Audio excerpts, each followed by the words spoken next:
It has always seemed to me that when we begin to study the work of a human being, we become interested in the human being behind the work.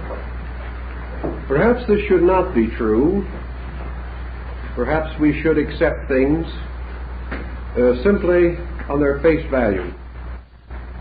But we are all tied and bound to the human state, and we like to orient our heroes in that state. We are actually perhaps helped more by the humanity in man than we are in the supposed divinity in man. The humanity brings us close together, and in the case of General Pike, it reveals to us the happy combination of a scholar and a truly delightful person. A person who had many friends simply because he was friendly, and who had an almost unending sense of humor, even though much of his life was burdened with most serious responsibilities. We have tried to have something to say about the General as a person, therefore, each evening, and we're going to select a few points this evening from early articles about him, which perhaps are not generally known and which may not be included in the popular available biographies. After he reached the area of Little Rock, Arkansas, which he came to sometime after 1832, and here became a small village school teacher, teaching in a log cabin schoolhouse, we find that a natural tendency which showed from his early boyhood continued to unfold, and that was his poetic abilities, which were largely recognized and which undoubtedly have contributed to the beauty of the work that he did. We find, for instance, that while he was teaching school, this biographer notes, again his pen was busy, writing verses for the Little Rock Advocate, as well as political articles, under the pen name Casca, which attracted so much notice that Horace Greeley reprinted them in the New York Tribune. And so shortly after, there was a statewide search in Arkansas to discover who this Casca was, and it finally centered upon this rather amiable, somewhat timid, round-shouldered schoolteacher. And from that time on, his literary fame increased, and he has left quite a rich legacy of good poetry, which will be of interest to one group of persons. Also, Albert Pike was involved in the Mexican War prior to the time of the Civil War, and we find the following notes. In the war with Mexico, Pike won fame for his valor at the field of Buena Vista, and enshrined the story of this occasion in one of his poems. After the war, he took up the cause of the Indians, whose life and happiness fascinated him, and who he felt were being robbed of their rights. He carried their cause to the Supreme Court, to whose bar he was admitted in 1849, together with Abraham Lincoln and Hannibal Hamlin. His speech in the case of the Senator Ward to the Choctaws is famous, and Webster passed high eulogy upon it. Judged by any test, Pike was a great orator, uniting learning with practical acumen, grace with power, and that imperious magnetism which only a genius can command. Albert Pike was made a master mason in Western Star Lodge No. 1, Little Rock, Arkansas, July 1850. And from that time on, we see the forces at work which caused him gradually to turn practically all of his learning in the direction of Freemasonry. He had brought to it brilliant legal background, a good literary background, and outstanding achievements in poetry and essay, and he also brought to it a tremendous personal capacity for research and study. As a result of his initiation into the order and his gradual increasing interest in it from a philosophical standpoint, we find his following summary of the situation which caused him to devote his entire life, practically from that time on, with the brief interlude of the Civil War, to the advancement of the Masonic research program. He says of Masonry, "It began to shape itself to my individual vision into something imposing and majestic, solemnly mysterious and grand. It seemed to me like the pyramids in their grandeur and loneliness, in whose yet undiscovered chambers may be hidden for the enlightenment of coming generations the sacred books of the Egyptians, so long lost to the world, like the Sphinx, half buried in the sands. In its symbolism, which, and its spirit of brotherhood, are its essence, Freemasonry is more ancient than any of the world's living religions.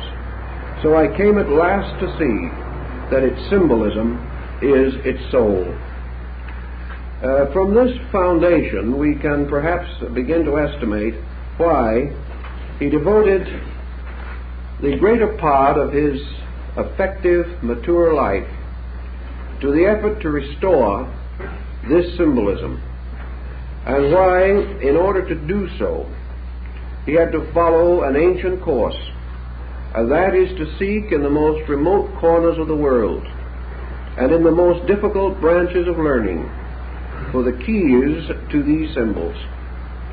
And also, as he expresses it, he had to penetrate layer after layer of interpretation, the incrustations of ages, the pollutions of both time and era, in an effort to restore as far as possible the primitive meanings of these ancient figures.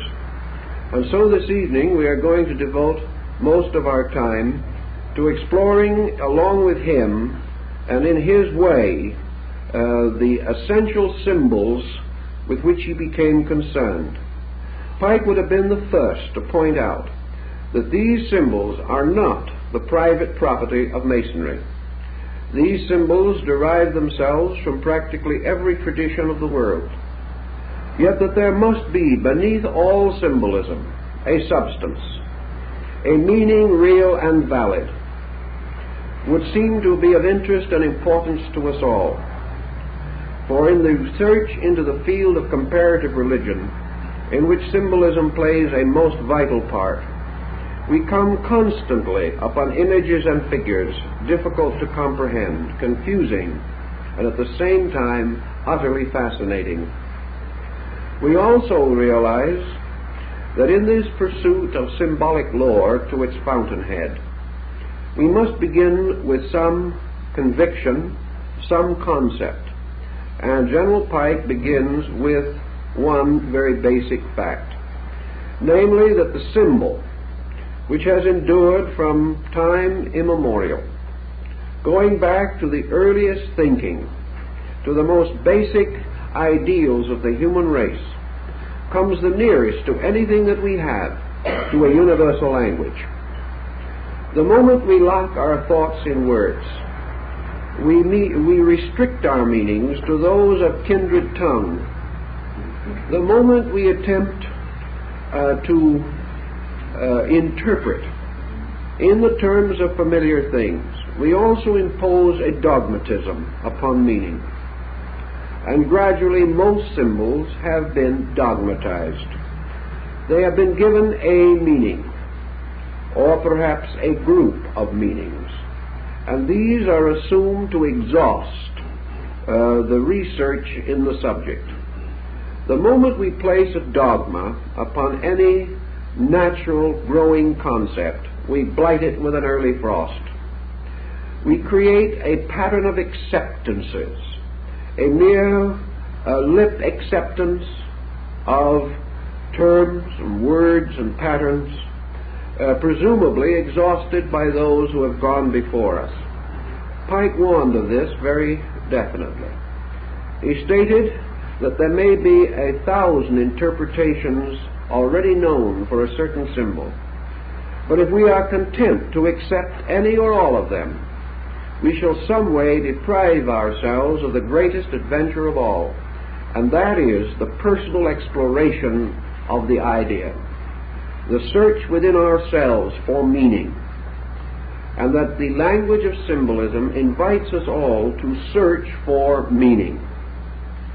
He next assumes, which I think most of us here would concur with his belief, that not only was symbolism a language, but it was a language about something. It was a language relating to a particular kind of material, a particular level of fact. And the reason that this fact has remained expressed only in symbolism for thousands of years is due to one circumstance, in itself also undeniable. That is, that men have never found a better way of perpetuating these facts than through symbols. Had at any time the full and true meaning of a symbol been so completely, absolutely, and entirely crystallized that it could be presented in an irrefutable literary or philosophical statement, the symbol itself would have vanished. It would have no longer been significant. Men do not search for that which is found, but for that which is not found. The individual, therefore, is entitled to assume that the language of symbolism relates to something about which there is no common knowledge, about which there is no other adequate instrument for the perpetuation of certain ideas. What type of material would be, therefore, most likely to be locked in an enigma, to be concealed behind some form, shadow, or semblance not identical with its own structure or nature? The answer would have to be that it is some kind of knowledge pertaining to things not to be literally seen, not to be factually examined, not available in their full and pure substance, but to be known only through the lengthened shadows of themselves, cast upon matter, cast upon mind, and gradually molded into a fantastic imagery. Such knowledge as this would therefore not be the knowledge that has descended to us in philosophy. It would not be the knowledge available to us in the rituals and formulas of accepted theology. It would not be the type of knowledge that could be expounded in mere mathematical formula or revealed to us completely under a scientific hypothesis. It has to be something in its own nature so elusive that it cannot be captured, and can therefore only be known through this shadow cast by itself. The answer again, in Pike's thinking, is obvious. That which is not available to us in knowledge is simple. It is knowledge itself. In other words, we know about many things and the substance of very little. We have learned opinions on innumerable problems, conditions, circumstances, but this essential knowing, which might cause the individual with the full realization of the meaning of his words to say, "This I know," this level of knowing is exceedingly scarce. And where it exists, it relates mostly to secondary things. We know that the sun appears to rise. We know the length of days and of hours. We know certain laws of architecture. We know certain ways of analyzing the chemical constitutions of things. By mathematical formula we can split an atom, but by mathematical formula we do not know what an atom is. The true and essential knowledge, therefore, is not in its pure substance ever available to man in a natural state. If it comes to him, how does he receive it? He must receive it by revelation, by vision, by intuition, by insight. He must in some way gain it through an experience which he cannot share with others. He may attempt to share, but the moment a knowing passes from him to another, that which comes to him as knowing is accepted by that other as an acceptance, as an opinion, as an interpretation, or as a belief. Therefore, that which we communicate can be believed by others, but that which we communicate can only be known to ourselves. There is this mysterious interval between self and others. And while our own insight may convince us of the inevitable truth of a thing, we also come upon another dilemma. The insight of others give to them different interpretations of the same thing. Therefore, to say I know is not only an indication of penetration, but it is also a completely individual project. The individual can know for himself. He may know that which is necessary to himself. But this knowing, he cannot say, will be identical with the knowing of any other person.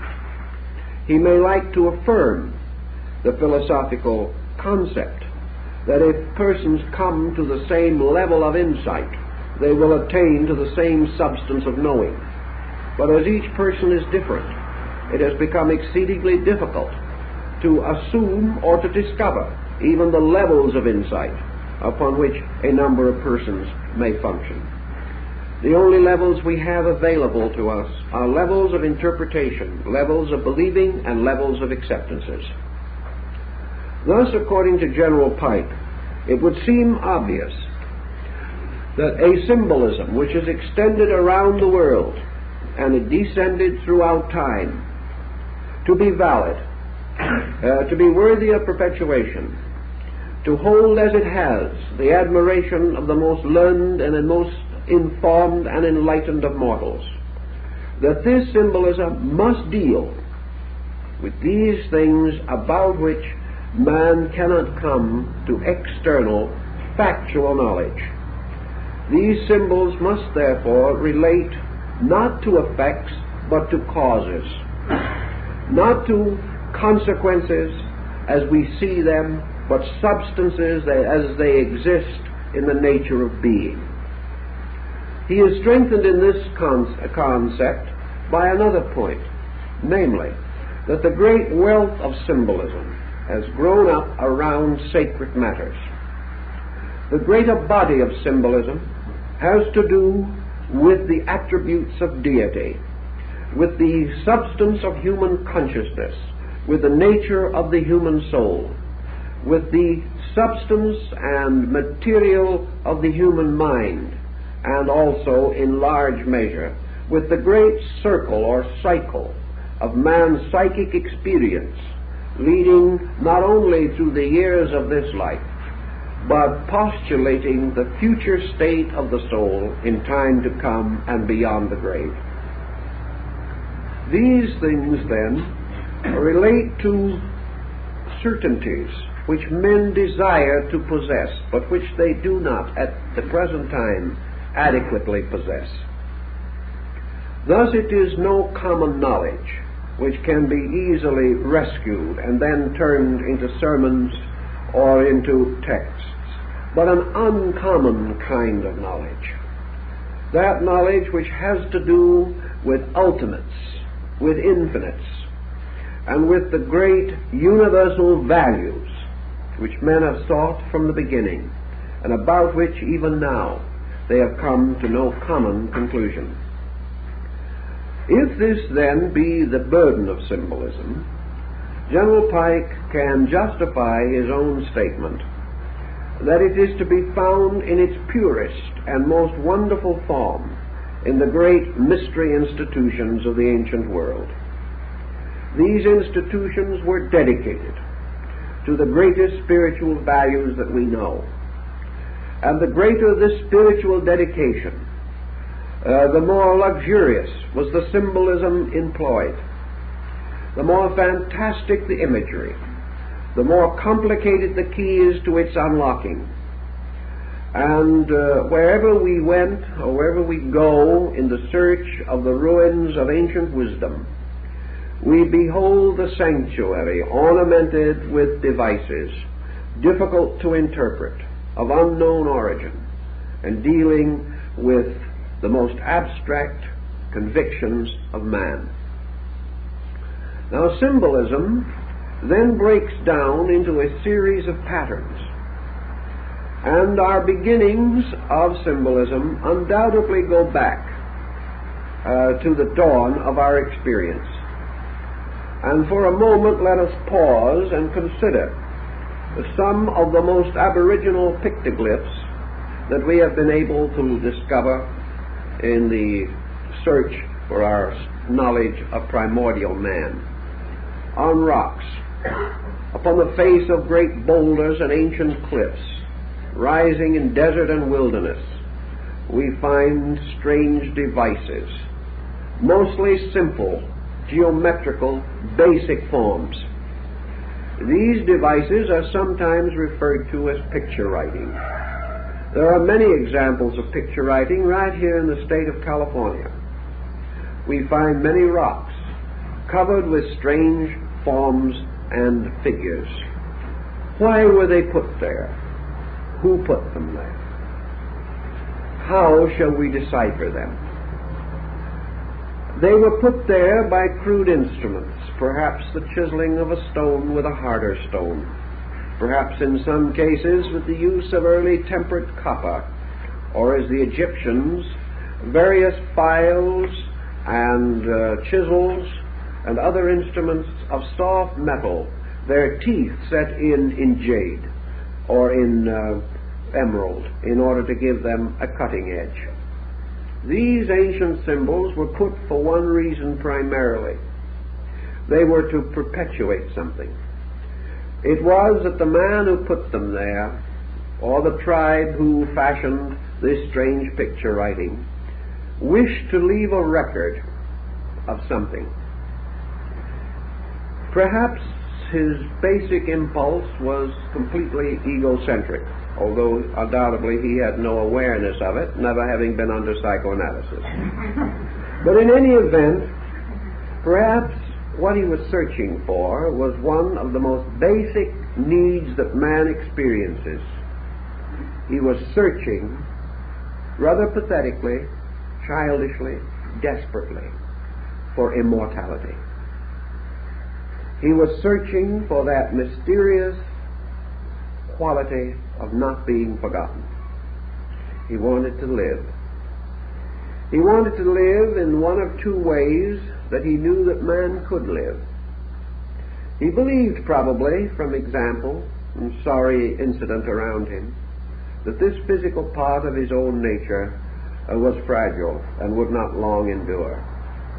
But there was another part of it, his dream, his hope, the great and wonderful deeds that he had done, his claim to be remembered, his claim to make a contribution to those who came after him, his claim that those who followed would remember the hunt and the forest and the day when he had slain the great mammoth. These things he wanted to have live because they were his hero self. And today, even in this 20th century, there are well-educated, scientifically trained human beings who have had exposure to 3,000 or 4,000 years of culture, who will say today that no man has any immortality except to be remembered through his works. This is not an uncommon attitude among those who feel that they are emancipated from all the superstitions of the past. But this primitive man wanted to be remembered. He therefore used devices. And where did he find his symbols? He found his symbols in the beginning of language, nature. He found his first speech in the sounds of nature. He found his first designs and artistry in the simple, crude representation of things around him, things to which he gave a new kind of meaning. And in most cases, this meaning was a motion from a concrete to an abstract point of view. For example, perhaps he regarded the great cave bear as a very strong and brave animal. Now, this brought with it a gradual development of an idea, an association mechanism. And in time, the glyph of the cave bear was no longer a representation of this animal, merely to perpetuate the animal. It became the symbol of the attributes that the primitive mind associated with the animal. Therefore, this bear became the emblem of strength, or of courage, or of endurance, or whatever attribute the human being found most acceptable in the study of the animal. Thus, by degrees, men developed totems in which they took the names of these creatures as symbols of their powers. We find this still among American Indian tribes and among many other primitive people. And all through the Central American complex of civilizations, we find that the totem, or the symbol of the person, is placed above his head in the glyphs. And this is the key to his name and to the virtues which he represents, or to the dedication of his own life, to the exemplification of certain qualities. Thus we see the bear becoming the symbol of bravery. We see the sun losing its actual astronomical meaning to become one of several things. First, light. Second, time. The sun became a symbol of time because it gradually came to be called the figure of day, or days. And primitive man began his counting of days by the number of risings and settings of the sun. For a longer period he chose the moon, and therefore he began to have a kind of simple calendar. Things that were 3 days back were 3 suns back. Things that were 3 months back were 3 moons back. And beyond a comparatively small number of suns and moons, his chronology became rather corrupt. He had no, in early times, he had no concept of longer periods. This came later. But the sun then became the symbol of light. It became the symbol of days. It became an emblem representing insight. It became a sign of blessedness or of good. It gradually unfolded into a sign of wisdom because it was opposed to the darkness of night, which was ignorance. It became associated with integration and orientation as opposed to the chaos of night. And by degrees then, each of these natural objects gained a more or less abstract meaning, a meaning which carried it into a world of invisible values. A brave animal can be seen, or a brave man, but bravery as a fact is not visible, except by some action by which it is personified, or some condition which exemplifies it. So the moment man began to think of qualities as apart from physical objects themselves, he had to go into symbolism. He also found various problems arising in the development of his word structures, where he discovered early in life that the most difficult concept to express in some visible form capable of being perpetuated is motion. It is very difficult to indicate motion on an immovable surface. He could not make a glyph that would fly off the surface and therefore be true to motion.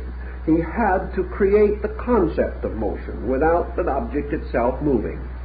One of his earliest experiences in this, as we see by studying the pictoglyphs, is the use of a series of footprints. These footprints indicate a journey. They may also indicate that their beginning and termination, the locations involved. Locations at that time being so crude and rude we cannot rediscover them even from the glyphs. But this long string of footprints was not entirely a happy thing. He could try to create the concept of motion through representing his animals and other creatures, as in the ancient caves of France, in motion. But a bison in motion is not really a very happy substitute for a necessary abstract verb. It is not very solutional. Yet he had to have motion. Maya solved it by putting a wing on a noun and making a verb out of it. The moment he added a wing, it symbolized motion. Very ingenious and requiring a great deal of thought to develop. But he did find the need constantly for creating forms for the expression of values not visible as objects. So out of this early struggle came the rise of pictoglyphic and hieroglyphic forms. The hieroglyph was an organized pictoglyph, and probably the greatest development in this situation is found in the languages of Egypt and of China. In both cases we have an inconceivable array of such picture forms. We may also, of course, mention the Maya glyphs, which number over 10,000. But unfortunately, they are not as easy to use as some of the others because we simply have not yet been able to decode them. But in the Chinese and in the Egyptian, we are in somewhat better condition.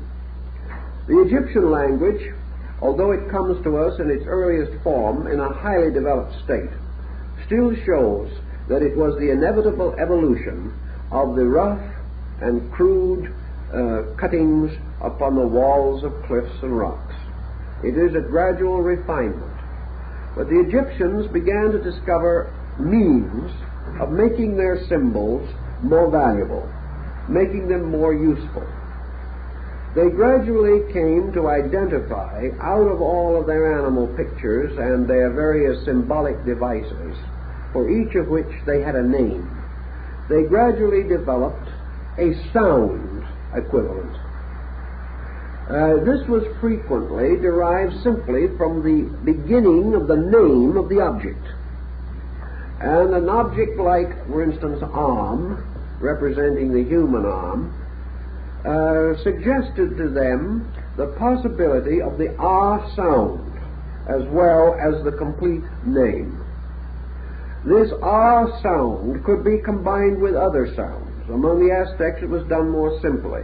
They took two creatures, for instance, they wanted to make a word out of two names. So they would take the name for tiger and the name for snake. They wanted to use the first half of the name for tiger and combine it with the last half of the name of snake. So they made a glyph, the front end a tiger and the back end a snake. And then they proceeded to read it. It gave them, therefore, the possibility of bestowing this glyph as a name upon something. And this is how we read the place names of the old Mexican cities and towns. They placed this glyph in association with a little device called a mound. And when the mound and the place name were put together, it meant a city. If they drove a spear or an atlatl through the mound, it means they had conquered the city. And one by one, these simple devices developed. So the Egyptian language passed into a new form, in which it consisted of both ideas and of sounds. This became rather complicated. But it also gave rise to the possibility of the Egyptian attaining a certain written form, in which he was able to express sequences of abstract ideas, and used for these sequences hieroglyphs which suggested sound arrangements, and by their grouping, compounding names of objects. When they wished a word or a section of glyph to represent primarily a sound or an order of sounds, as in the case of a proper name, they placed a cartouche around it. That is, they drew a line around the entire thing, saying this is one word, instead of a series of glyphs. So in most of their manuscripts we find picture writing, hieroglyphical development and structure, and then every so often an encircled group of characters signifying that these shall be read together to form a name, or to form a proper word of some nature.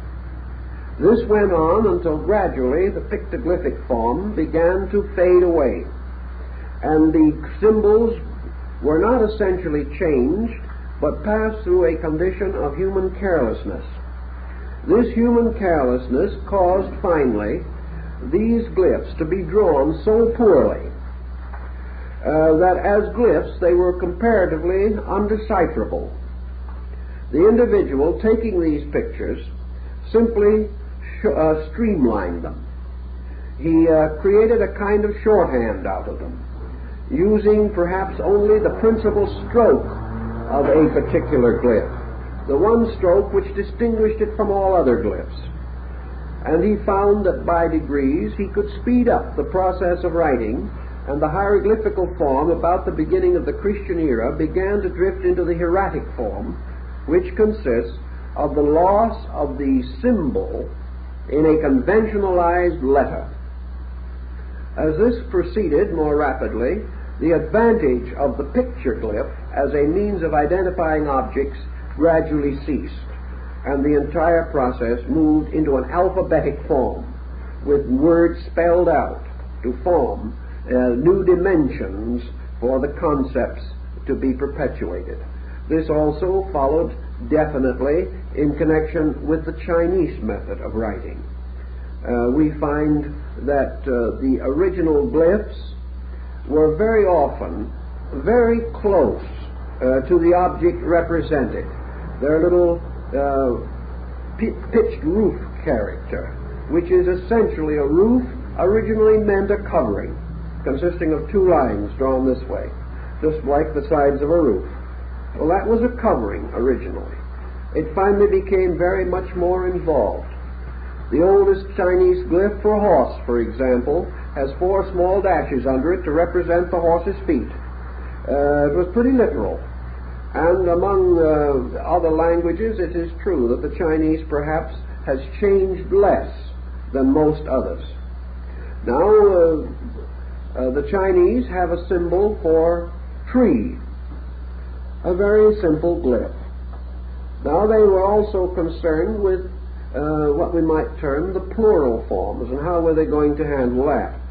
If they were somewhere and they found another tree, and they wanted to have 2 trees clearly indicated, they followed the line of greatest expediency. They made 2 trees side by side, and that was exactly what it meant, 2 trees. But this didn't end the problem, because it could get worse. Another man decided that he wanted to say that he had just been in the forest. Now, this presented a more or less complicated situation. You couldn't keep on drawing trees all over the page. So the happy idea of the simple plural came into existence. Above 2 trees must be many trees. So they put a 3rd figure of a tree, and the result was forest. Above 2 means forest. A very simple device. And in this way, they had no difficulty in ultimately indicating their meaning. They had many different symbols. When they made the sign of a roof, they then placed a symbol of fire beneath the roof, and a fire under a roof is a home, a place where you live. Another simple problem is that they anciently used for conveyance a kind of a cart. And if you look down on this cart from above, you saw the axle running through the 2 wheels. You saw the flat, straight edges of the 2 wheels, and in between a large rectangular mass representing the body of the cart. This particular symbol was reduced to simply mean center, middle. because it represented the middle part, a central axis moving through something. And this became associated with the original name of China, which was the Middle Kingdom. Thus they went on, by degrees, building up a most elaborate group of writings, multiplying their strokes, increasing their skill and knowledge, until finally they produced a language so flexible that almost any idea which man can express can be rather adequately presented. These things all rose from natural symbolic instinct.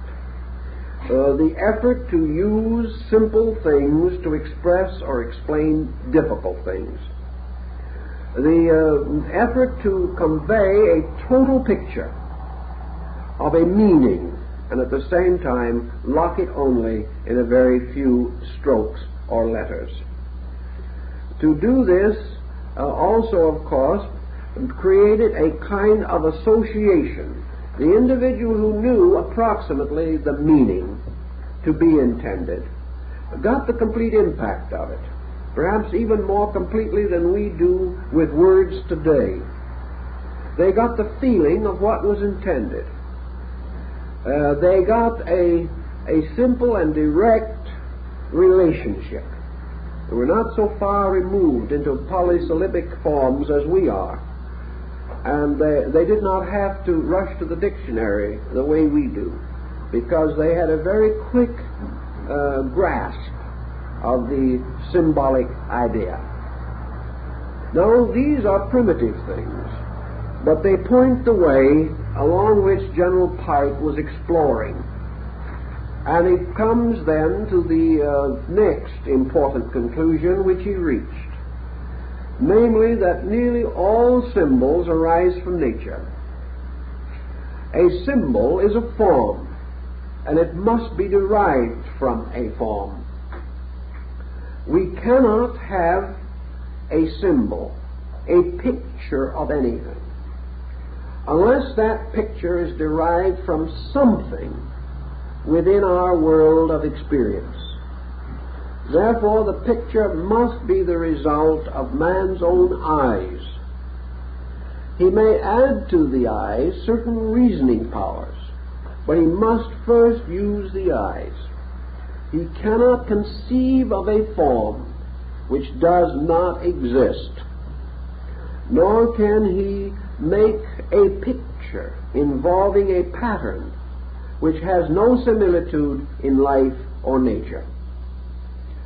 Thus he was forced to derive his language from his world and from the world of circumstances.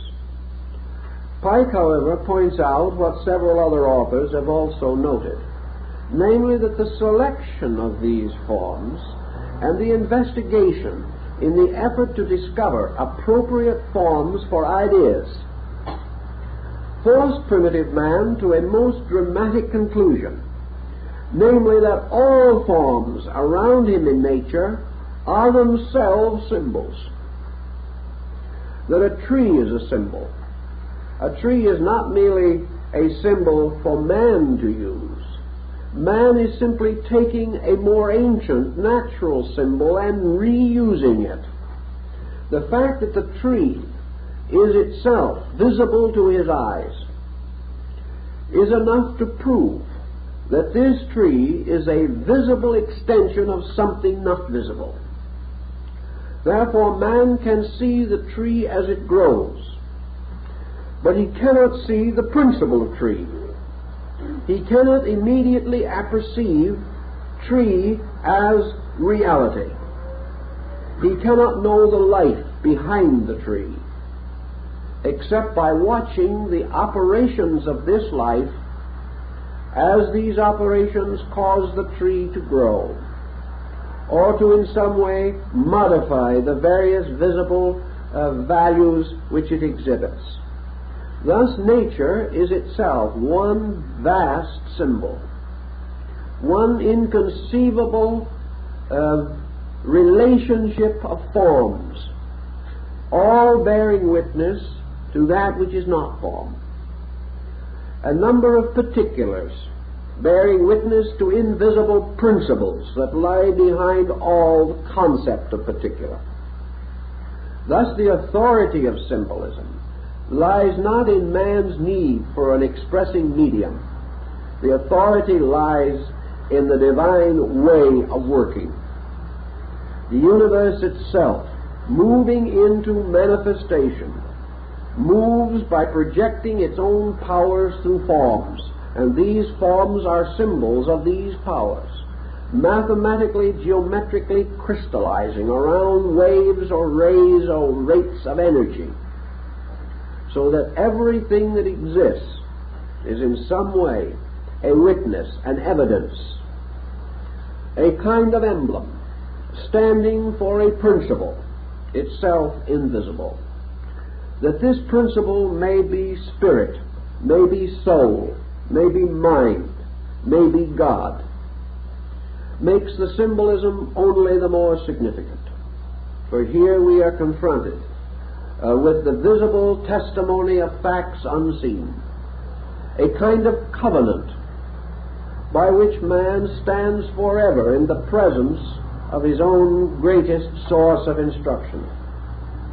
Thus, as Pike points out, the universe is a great university of symbols, a tremendous school of emblems and devices, through the contemplation of which man comes finally to understand himself, his world, and his Creator.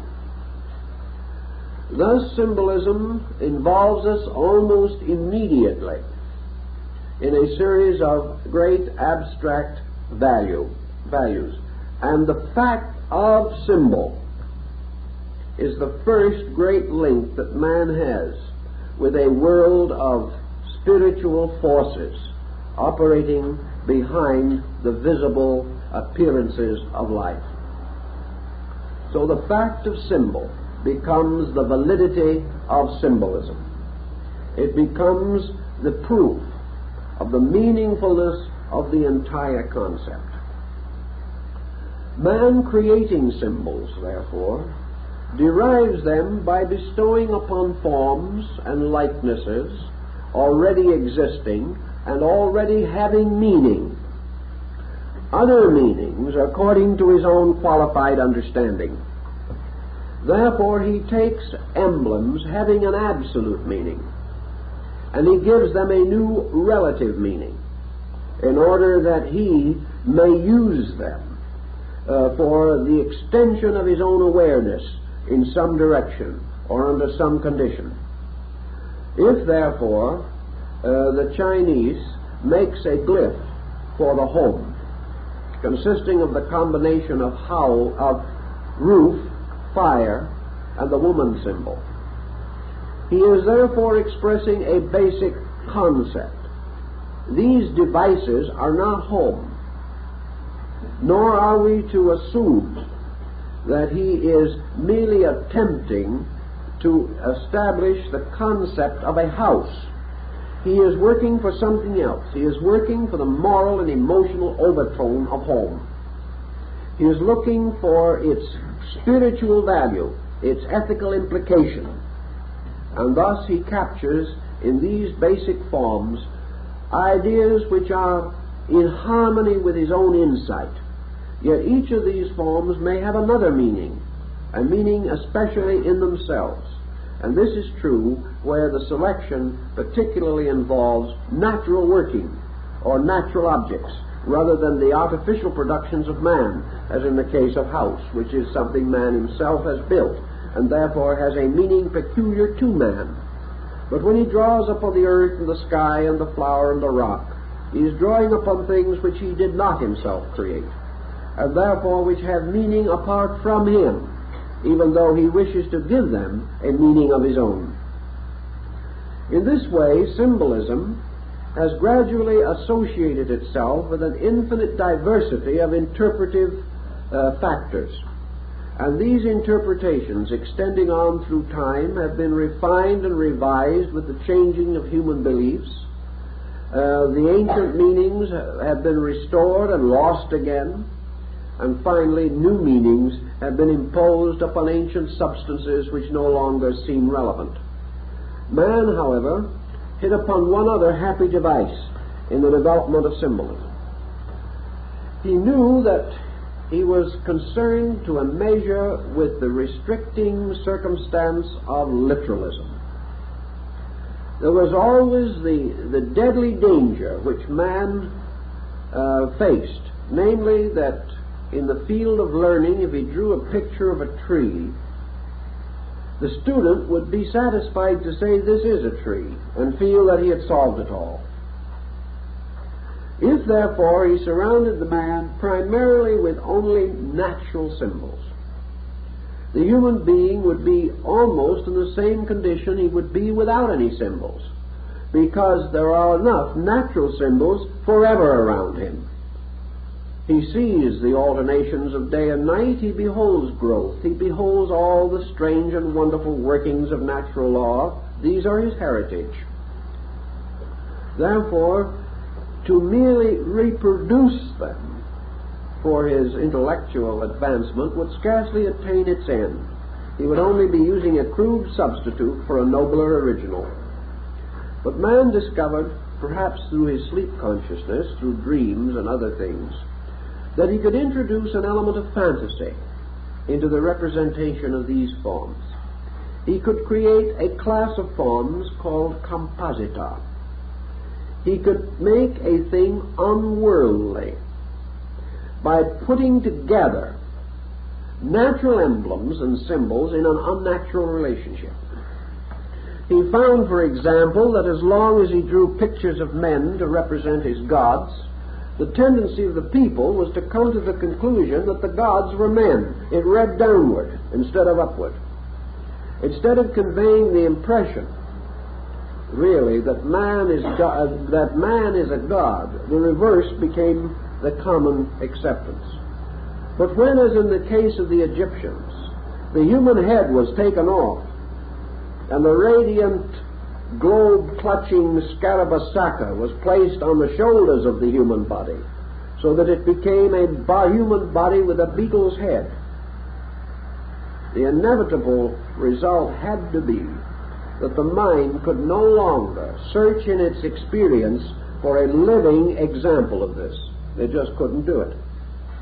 Or when they placed the symbol of the head of the Apis, the bull, upon the shoulders of the god Osiris, this Horipus, or this deity, could not be found among men. It represented a departure. Here we have now a fantasy. We had an unworldliness bestowed by distortion, or by the creation of an unnatural combination, leading to the recognition that the symbol had to do with something not of the common experience of man, but dealing with something else, something that could not be so easily interpreted and would have to be examined and explored upon a mental level or upon some plane of insight superior to that of ordinary mortals. Another simple way of doing the same thing was to disproportion the sizes of things. A very common practice, for example, in East Indian art. Here a great sage, teacher, or one of the deities is represented as a colossal figure, and the human disciple or student as a very small figure kneeling at its feet. The great figure thus became a symbol of unworldliness, a giantism, which elevated it beyond the common experience of man. Such perhaps was the tremendous subtle influence of the Olympian Zeus, this monumental structure, this tremendous figure, or the great standing figure of Helios, the god of the sun, that stood at the gates of Rhodes and has been preserved for us under the name of the Colossus of Rhodes. But by great disproportion, by great enlargement, an unworldliness was also created. Began the refinement of things, so as to create an unworldliness. Might mean a creation of so sensitive, so truly and completely beautiful a thing, that no equivalent could be found among men for it. Thus sublimity was used as a means of exaggeration.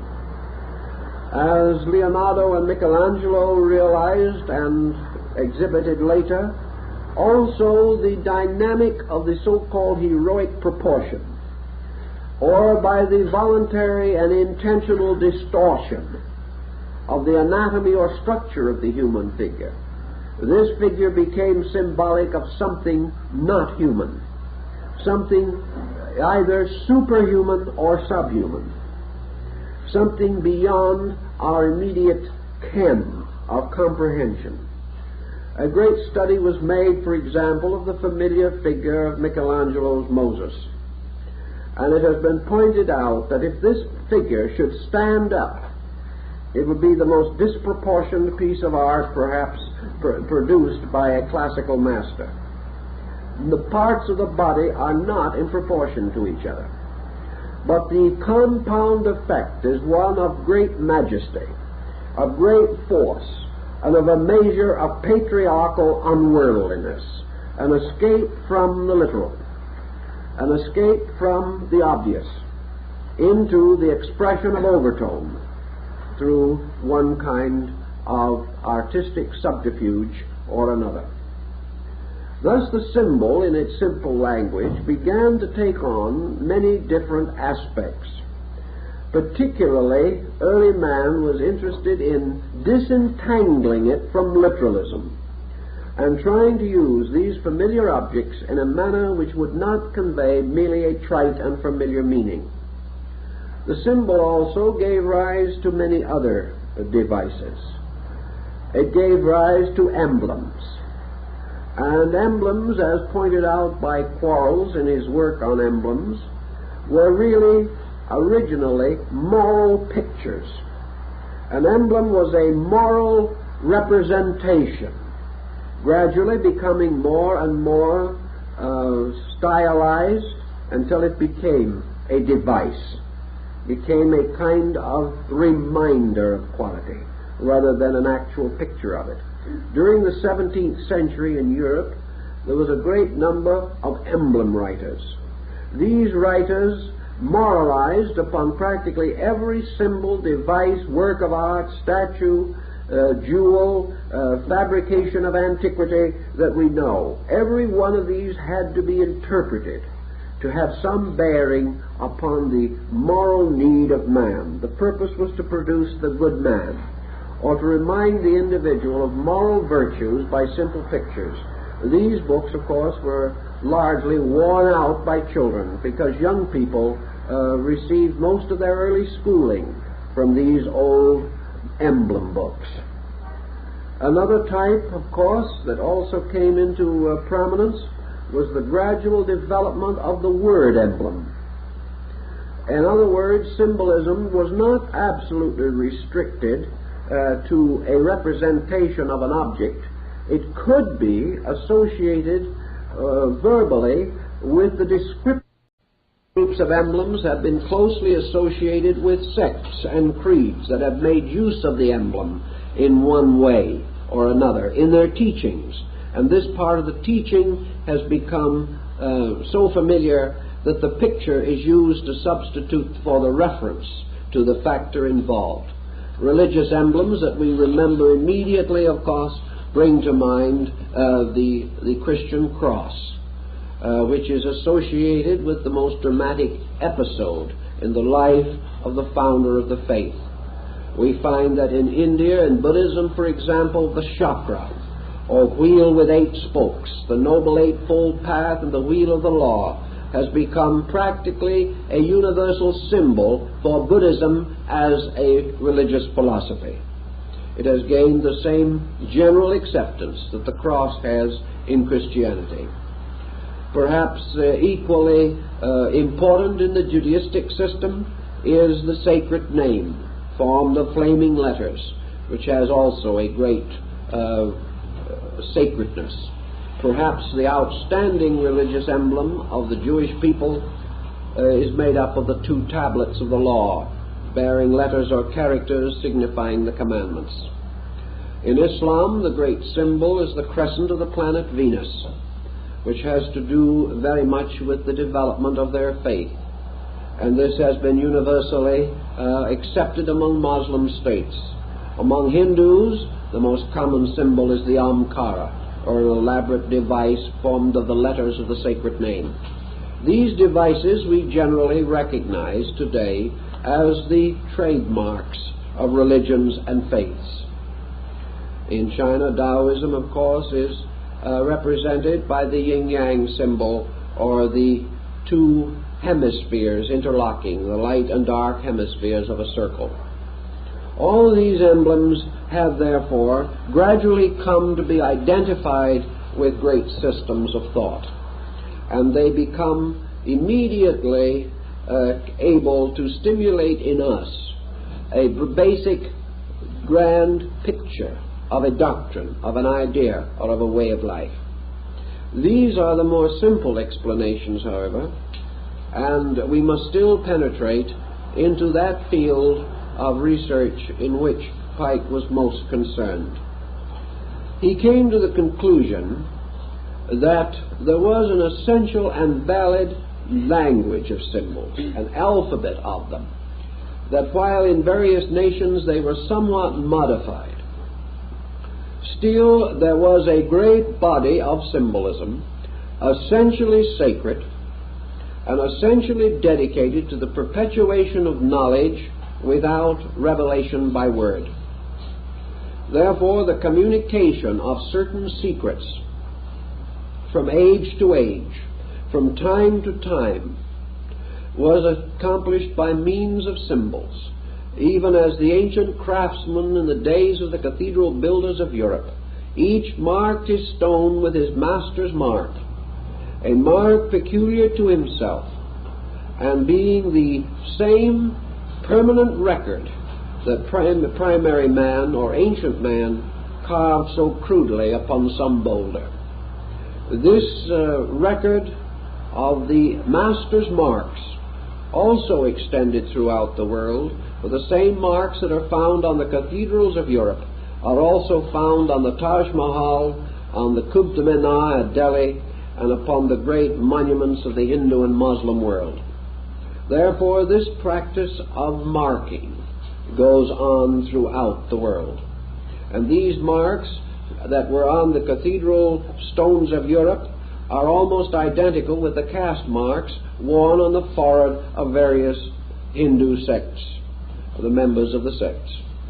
Thus, this language of basic idea has spread to become perhaps the world's most simple means of the perpetuation and communication of secret knowledge, of knowledge hidden in cipher, in code, that these symbols form an elaborate cryptogram. The only difference being that instead of finding one simple easy key which unlocks it, the keys were lost in the debris of the ancient world.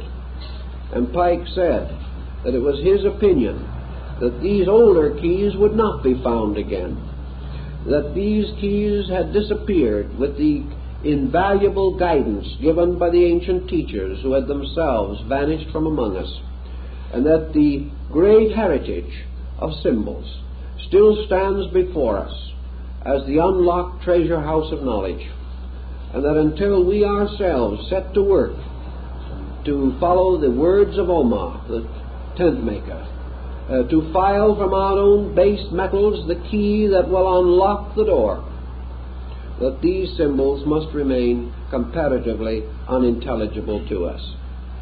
Assuming that there may be a certain validity in this, and I think there is a very great validity, what are we going to do when it comes to our turn to attempt to penetrate these symbols? We have, first of all, to answer a simple question, perhaps, and that is, just what is the vitality and life within a symbol? Is a symbol a living thing? Is it a dead thing? What is this symbol? It is some kind of a formula. It is power locked in a picture. perhaps a very crude picture, and perhaps with only a very few lines. But still it is a power locked in a picture. And why do we say that it is a power? Because we say that in some way it is a truth, and that a truth is always a power. For a truth is the power which enables man to achieve his great victory over ignorance in some particular, in some way, or upon some level of function or understanding. Thus a symbol has, we shall say, an essential meaning, that it has its root in some law. It must, because it is derived from nature, and everything in nature is meaningful. It also has, as I said, an accumulated series of meanings. And the individual confronted with a symbol is at first placed at a serious disadvantage. We will imagine that for some reason and in some way you have wandered into the ruin of some ancient Egyptian temple, and there, half buried in the sand, among the wreckage of time, you see graved upon the wall of that room, in strange, deep cuttings of abstract artistic merit, a strange and powerful device, a symbol. What the symbol is for the moment is unimportant, because its name is Legion, but that it is an arresting device, we will admit. Perhaps it came down to us from Talamara and the strange, pathetic reformation of Akhenaton over the faiths of Egypt, this strange mystic living in a world of symbols. But whatever it may be, there it is. So what will you do with it? Well, if you're inquisitive, the first thought you probably will have is to look in the guidebook quickly and see whether somebody of note and importance hasn't seen this before and has a nice pat explanation that will require no further mentation on your part. So perhaps if you are more fortunate than most tourists, you will find it in the guidebook. The general experience is, however, that you will find everything else. That particular emblem some way escaped attention. But assuming that you do find it, you will then find what Maspero thought it meant. You will find what Petrie thought it meant. You will find a learned opinion by Piazza Smythe, the old Astronomer Royal of Scotland, who was in those parts. Perhaps you will find a very erudite description by Lepsius, or you can find a little more in Wilkinson's Manners and Customs of the Ancient Egyptians, or in one of the admirable handbooks of Sir A.E. Wallace Budge. You will get some kind of an interpretation, probably, if you look far enough. But what will you get? You will get the same type of interpretation that was based upon the learning or scholarship of that school of Egyptologists that has risen since Champollion and which has dominated the field ever since. They will tell you all they know, but what they know will be based largely upon Egypt. Well, Egypt in the days when that symbol was cut also had a great deal of knowledge about its own time. Probably it knew more about its day than we will ever know. Had this symbol then simply been a trite representation of something already known, it probably would not have been placed there. The Egyptian only put it there in the first place because it represented something that he could not reveal in any other way. Something that meant something inside of him, not just merely the perpetuation of ornate devices which were everyday knowledge to himself, even though they may be extremely mysterious to us. So a great symbol was a great symbol in Egypt at the time it was placed on the temple wall, just as much as it is a great symbol today. And it is quite possible that thousands of Egyptians went by that symbol during the great period of the dynasties, and they did not know what it meant. Or it may be that it was anciently the wall of a sanctuary, where an initiated priest in his mysterious robes of blue and gold, and wearing the great gilded triangular apron of his sect, brought the neophyte, and there attempted to unfold for him some strange and recondite meaning for this emblem. But one thing is sure, The emblem is not going to be easily unlocked. It's going to fight to hold its secret just as much as you may fight to take that secret from it. As Pike said in his little article I read to you, each of these symbols is a kind of sphinx, and each one who comes into the presence of it and tries to solve its riddle is also a kind of Oedipus. And this Oedipus must either solve the riddle or perish at by the cruelty or the strange device which he has been unable to fathom.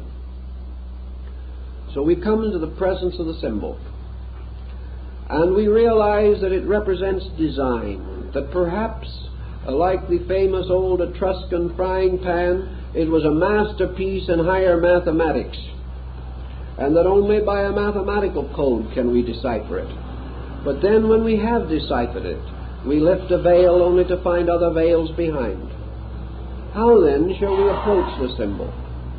Shall we approach it only with the hope that, or perhaps even the fear, that we shall discover that the Egyptian knew as much as we do? Will we approach it in the possibility that it may contain some interesting and novel formula that we can dramatize or fictionalize in our way of life? Probably from any one of 100 reasons. If we glance a second time, we will continue to ponder the symbol. What then is our answer? We have some reason to believe that it was put there by someone for a reason and a purpose. That man could know us, or would have any great or powerful interest in our way of life, is rather unthinkable. Man looking at the symbol is not fulfilling it. It is not merely intended to draw out of him the experiences of his century.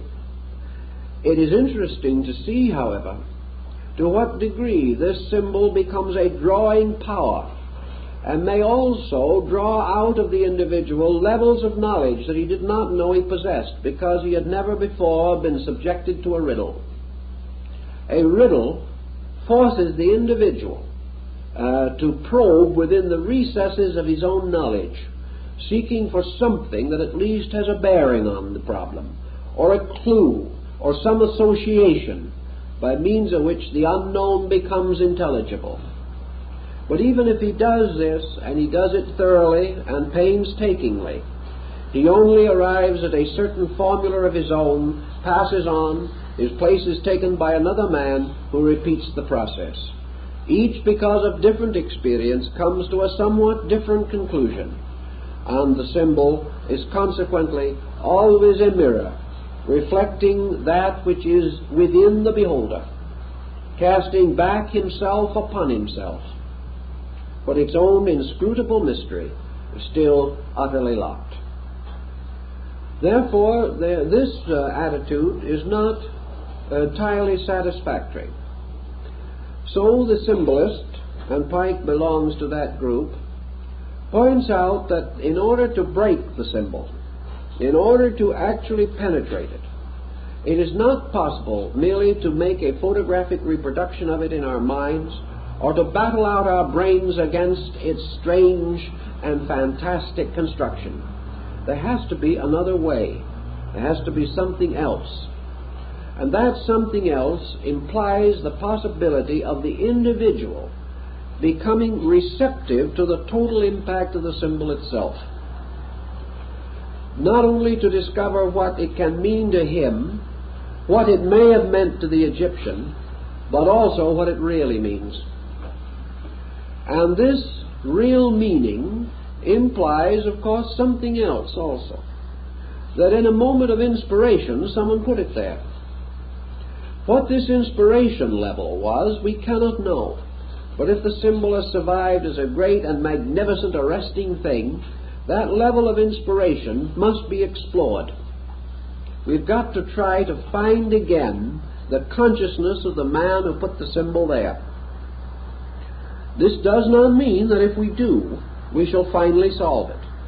But it does mean that we shall come a little nearer to solution.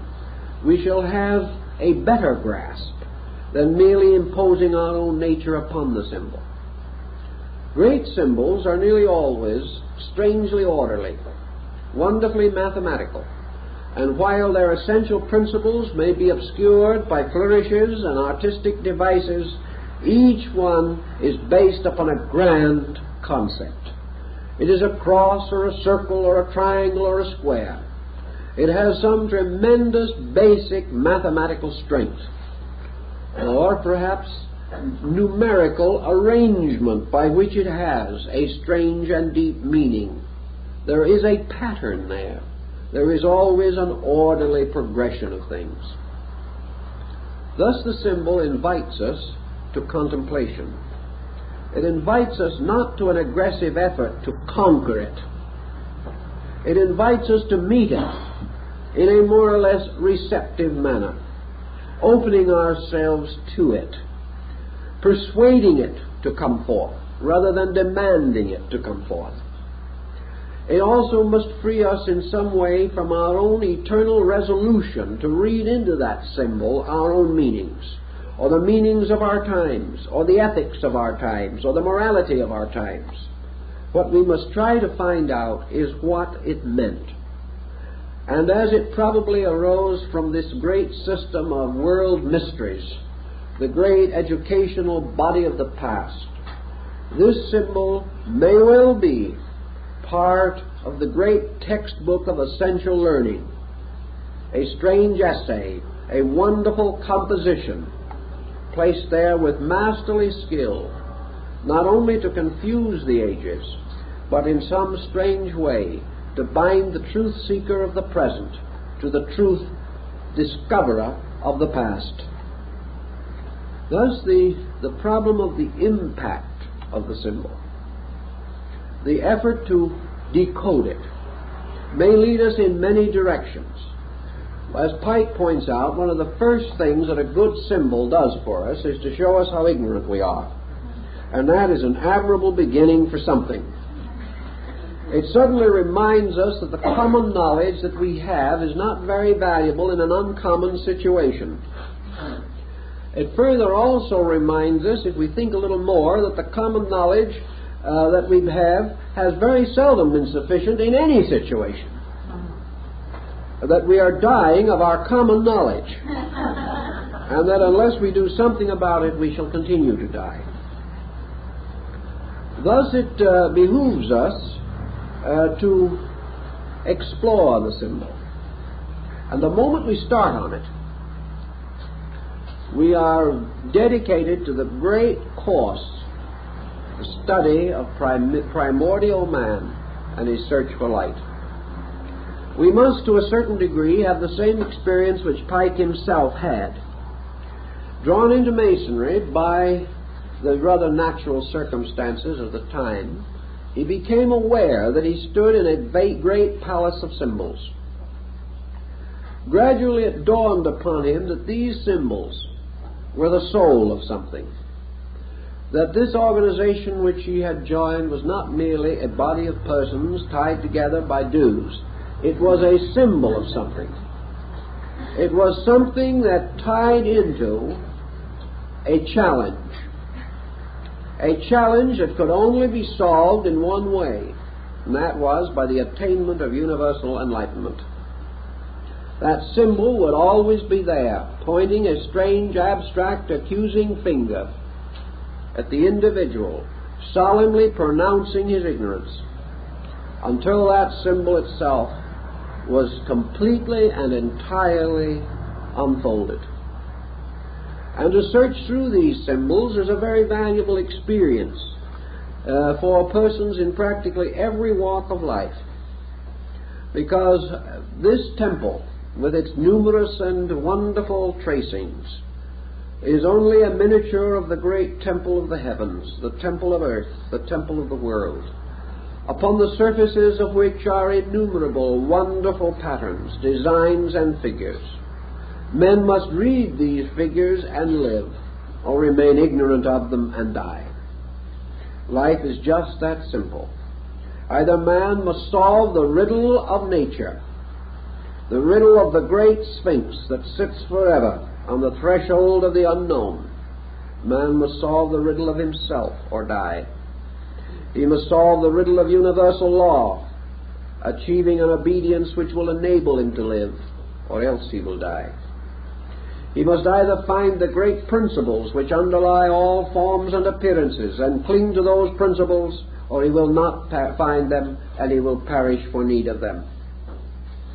So our great search for these symbolic insights forces us to begin the long and perhaps arduous path that leads man from the appearances of things to the essences of things, from religion as a formal structure to religion as a divine revelation, from philosophy as a confusing path of intellectualism to philosophy as an outpouring of universal wisdom from the divine nature. These paths must be followed in the search for truths. And in the following of these paths, one by one, the superstitions and fallacies of man fall away. We discover truly that we cannot go far in the world of serious scholarship without feeling ourselves drawn more and more closely to the human need. We cannot search into the great origins of our knowledge without gaining a greater respect for persons of all places and times. The symbolist, seeking to find the answer, no longer lives in a world of believers and unbelievers. He no longer belongs to a world of those of the true faith and pagans and heathens. He lives in a world of individuals, each of whom is tracing the symbols of his faith and trying to find at the source of those symbols the certain and sure fact which is the root of faith. Thus universal knowledge gradually opens. And in every field of life we use the symbols of our trades and our professions as ways of discovering the nature and substance of ourselves. Arts and sciences are of very little value if merely accepted for themselves. But if each is represented and recognized as the pronaos of a temple, a gate leading into an inner sanctuary of greater knowing, then even the simplest things that men do become emblems of the deepest things men seek. Thus the body becomes the emblem to the physician. The course of the blood, the structure of the muscles, the arrangements of the bones, the chemistries of function, all of these things are symbols of universal truth. To the architect, the laws of building become the symbols. To the painter, color, form, organization become the symbols. To the musician, sound, notes, keys, scales. All these things become the emblems and symbols of universal knowing. For everything men do is symbolical of the one thing that man is trying to do, and which he goes about so awkwardly and so often with such profanity of spirit. To discover these emblems, to unlock their secrets, then causes man to begin the long journey, the great journey into homelessness, as Buddha called it. This journey that goes on and must leave behind by degrees everything that has been established as a fixation, as a point, as an inevitable. One by one we outgrow our own ultimates. One by one we pass beyond the smug certain boundaries of our own particular worlds, to go out into homelessness, to go out into this state which is seeking only truth, and which cannot find this final form in any place along the path, but must rest a while with some opinion and doctrine, and then pass on into the wilderness again, seeking for that which is beyond words or description. Thus approached, the symbol becomes a tremendous dynamic, a way of leading all human beings into causes and paths of personal growth. The moment, for instance, that we take the sacred literature of the world and we look beneath the surface of it and we accept scriptures, writings of this nature, as great works of symbolism rather than as historical works, we leave the smug fireside of the historical home ground and go into homelessness. We go into wandering. We go into an unknown world in which perhaps there seem to be no guideposts at all. But actually, we cannot help it, for the simple reason that no matter how sincere we may be, we must ultimately find any pattern of beliefs too small to allow for the growth that goes on in ourselves. Now, when we say that we pass on from one level of symbolism to another, Pike points out to us also that these levels do not deny each other.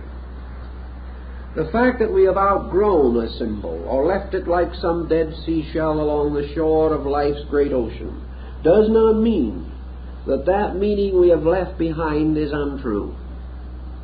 It means, however, that it is incomplete. It means that no matter how fondly we have embraced it and held it, we have not exhausted the symbol. We have come to some pleasant and appropriate acceptance, perhaps an acceptance which we share with 1 million, 10 million, 500 million other human beings who also have accepted this acceptance and built their values around it. But this does not mean that this acceptance is ultimate, nor does it mean that there can be no greater key to the same symbol. Thus, for example, in our modern time, as we pointed out in an earlier course that we gave, in our modern time, we have to depart from one of the most common and literal of all symbols, and that is history as moral instruction. We soon discover that the least meaning of a symbol is its history, or the historical event or circumstance with which it is associated. No man can find salvation by reading history alone. He may contemplate upon it and discover salvation, but the mere acceptance of it will not do this. It is only that he can unlock history with the same dynamic key which makes it bear witness to universal realities. Only in this way can he find in history the great spiritual inspiration without which his purpose is in vain. But the literal, the historical, is the deepest and heaviest veil upon a symbol. And from this we must pass immediately, not denying the history, but denying that history will save us, and go on to search and explore the universal meanings behind these devices. Almost immediately, we do realize that we share symbols, that the triangle, which we use so commonly, I've seen it over the doors of countless churches, this upright, blazing triangle. We share it with the Greeks, we share it with the Chinese and the Hindus, we share it with the Muslim and the Persian. We share this symbol with other people all over the world. Thus, by the fact that we share, comes into light another interesting point. Great philosophical, religious systems of mystical symbolism are in many cases emphases. They are not separate revelations, not religions apart from all other faith. They are man's search for truth, held within a framework of time and place, and subjected to the environmental limitations of race, of nation, of political histories, and many things of that nature. But the principles behind these faiths are unfolded peculiarly according to the need of certain peoples, under certain conditions, and under certain pressures. It may well happen, then, that it will require all of these faiths, and then more, to unlock the meaning of the simplest symbol. It may mean that in one emblem we shall have to go through a dozen faiths in order to begin to perceive the law and principle that underlies it. Now, these faiths in turn may be exhausted, and we may still not come to the very essence of the symbol, because the essence of the symbol, like the peculiar meaning of a dream, is extremely elusive. And as the modern psychologist realizes, these symbols arise from very deep psychic pressures within the collective or folk structure of humanity. But assuming that we have studied, that we have begun to explore these things, along this way of searching, we make many other discoveries. And in the search for essential truth, the byproducts are almost as important as the product itself, because along the way we gain admiration for our fellow men. We gain understanding of their searching. We gain inspiration from the great and beautiful truths that they have discovered. We gain fellowship with them in the simple problems of their living. And we move inevitably from a purely intellectual position to one of the deepest compassion and emotional acceptance of things that perhaps once were strange, difficult, and unknown to us. Thus, one of the great results of an honest search is the discovery of friend, the discovery of brotherhood, the discovery of the right power and purpose of working together for these great ends, which we have none of us yet fully attained. Therefore it is not that one shall lead and others shall follow, but in the search for truth we are all brothers, searching together for that which is beyond us all. Consequently, our small jealousies and our petty prejudices can dissolve when we realize that we all bear approximately the same relationship to the sovereign center of truth, that one does not possess it and is passing it out to others, but that all, possessing parts of it, are searching for all of it, and sharing the parts together advances the search for totality. So we go on in these symbolisms until finally we come to what might, as Pike pointed out, be the greatest key of all. Through learning we advance our course a certain way, but the course itself cannot be completed until the individual himself, who is the truth seeker, recognizes the sovereign importance of so adjusting his own nature and disposition that he is capable of a knowledge beyond his present state. Thus, Pike points out the great systems of disciplines advocated in the Eleusinian, in the Hindu mysteries in China, and in all parts of the world. Namely, that insight, true insight, arises from conduct. That true knowledge is not possible to the ignorant until certain other things have been achieved. Consequently, the search for the symbol, the tremendous invitation of this riddle, the progressing of it along natural and reasonable lines until we are finally frustrated, beholding a great spiral staircase rising as in the wonderful table of Cebes. Then suddenly the realization that we cannot finally come to solution without the total reformation of ourselves. That from our own natures, the eye must be fashioned that can see beyond the horizon of form and place. Thus in the Egyptian rites and in the Greek rites, the seeker after truth had to carry the small lamp of his own attainment when he examined all of these strange cuttings and symbols and pictures and devices. Without the lamp of his own soul, without the light within him, the meaning could never be found.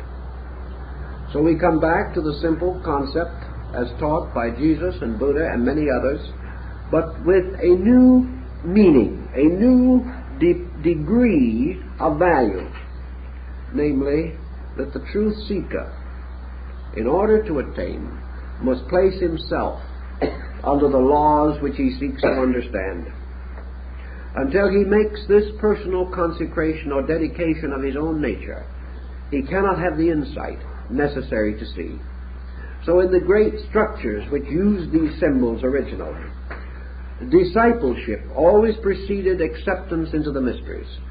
Albert Pike gives us quite a detailed description of the great rituals held at the time of the Eleusinian mysteries in Attica in Greece. These were the state mysteries.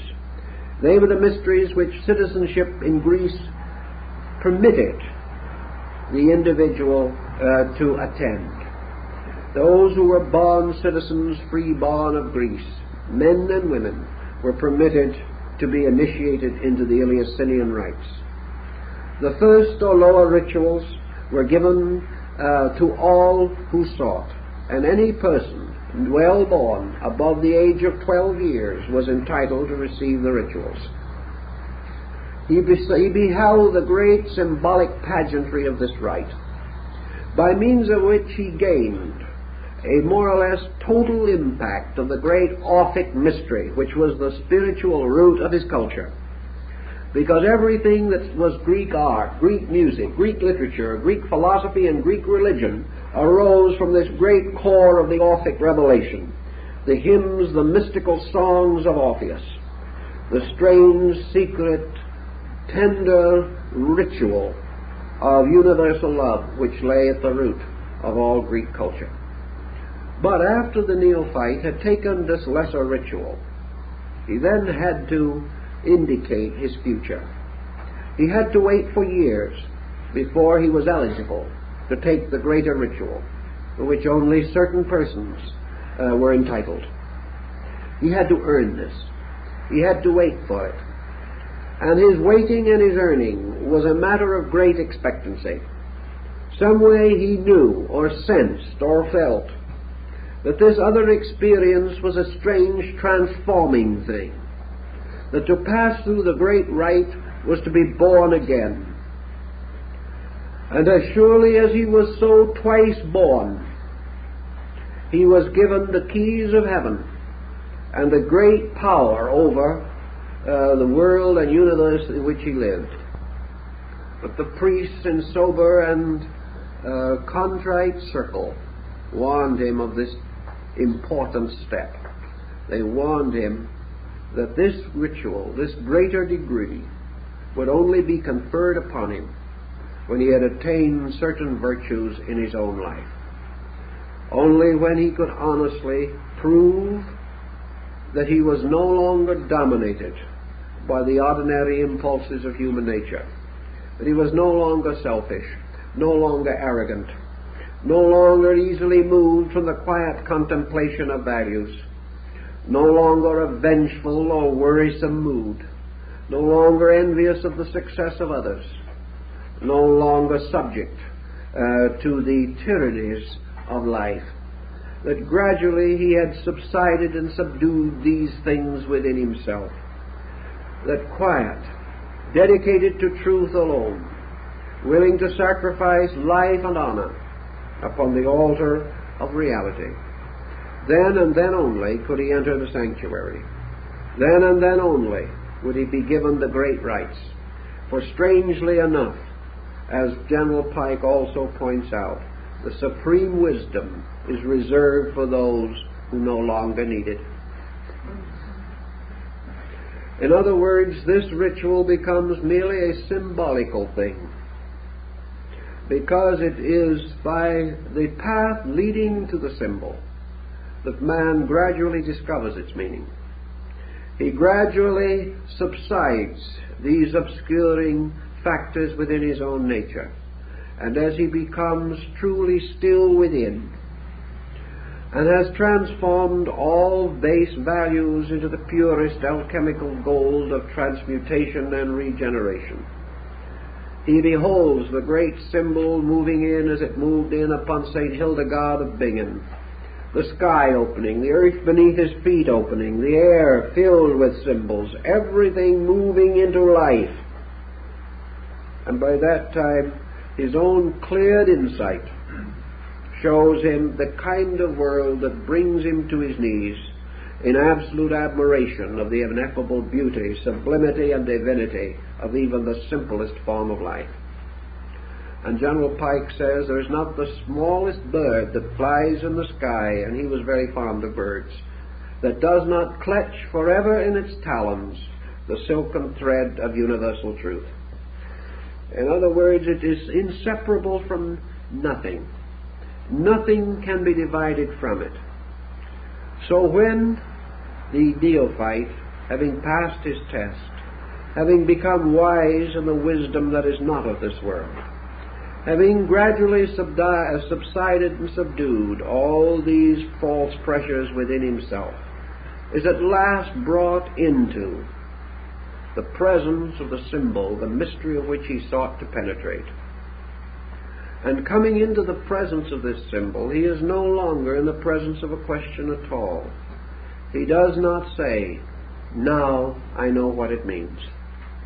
He does not say, "This line means this, that line means that, and where these two come together means another great and vital point. I am overjoyed. Now I will go home and live with my symbol."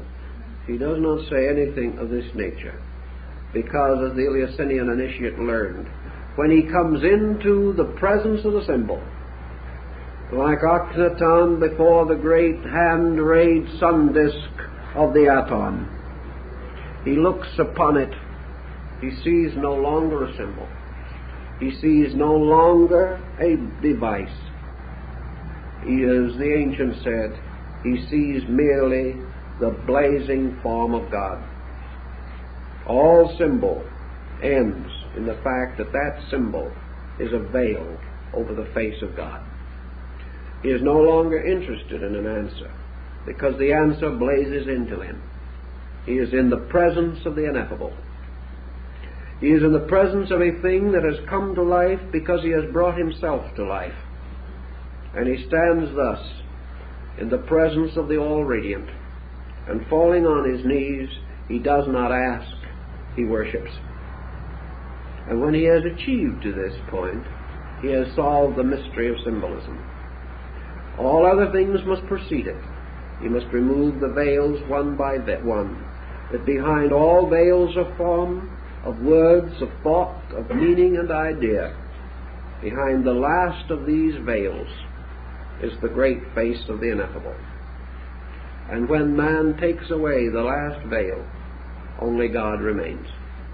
This concept is the meaning of this tremendous, vital search for the significance. It is the search for the Holy Grail. It is the search of the orders of the quest through the ages of chivalry. It is the end of the mendicant's wandering. It's the end of the Hindu's pilgrimage around the rocky base of Mount Kailasa. It is again this endless search for the Chand Shambhala beyond the sky. It is always the same. It is the search for the substance behind the shadow, and the wise discover in the end that divinity is the only substance behind the shadow, and that to discover this is to be one with it. To discover this is to lose the interest we have in the particular and adore the great gilded structure or golden radiant structure of the universal. This is our way, and each of these symbols is a little thread leading us through a labyrinth like that of Ariadne. And out of this labyrinth we must find our way, or else be killed by the minotaur that guards its deepest parts.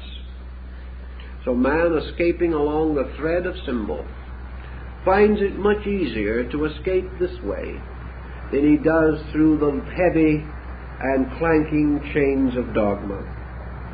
He finds that dogma does not open him, it closes him. He finds that explanations, as commonly given, do not open him, they close him. The only way explanations open him is when he realizes that this is an explanation, but we must continue on for the explanation. We must find the name of the symbol, and when we receive that name, we discover that its name is namelessness. It is a very critical and difficult thing for us to understand. But names disappear in the substances for which they stand, words in the ideas for which they are but symbols. And the world as form, the world as idea, the world as thought, the world as symbol vanishes in the world as God. This was the wisdom of the ancients. This was the old path.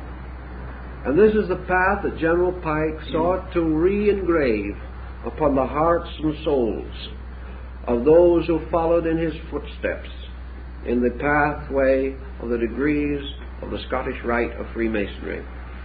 He was seeking to remind them from their various stations and their various places, with their numerous loads, burdens, responsibilities, prejudices, and opinions, that this was the old road, the ancient road of man growing up by piercing pictures and going on to the material value which was behind them.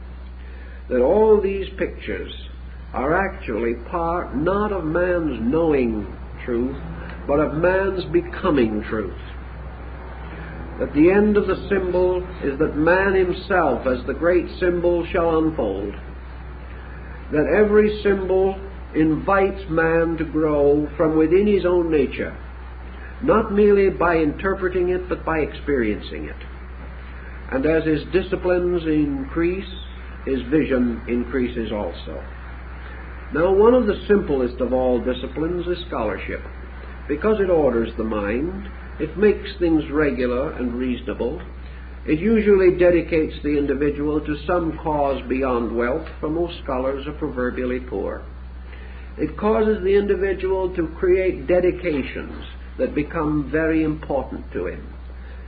And also he gains a certain self-discipline by which he is able to advance further. Thus, through scholarship and through attentiveness, he strengthens resources. But he also comes then to another veil through which scholarship cannot pass. So at the proper time he must cast it down, preserving only to himself the power of self-control which it has given him, and go on into another kind of dimension of experience, in which everything that he has seen from afar comes nearer. Everything which he has seen through a veil darkly, he may contemplate face to face. And this way the symbol strangely draws him on. It is like Goethe's eternal feminine that draws man ever across the great abyss of illusion. The symbol is therefore quite truly the great ornamentation of man's great temple of ethical growth. It is an eternal testimony to his need and an eternal doorway to the fulfillment of that need. Pike would then not be incorrect when he said that the great wealth of a society or an organization lies in its symbols, that these are its locked soul, and that these symbols can not only unlock them themselves, but they can unlock the souls of those who seek to understand, and therefore bridge this strange and incredible interval between appearances and substances. Thus, in the world of symbols, let us be mindful, and let us also recognize the importance of finding that in the end we may say, now I know.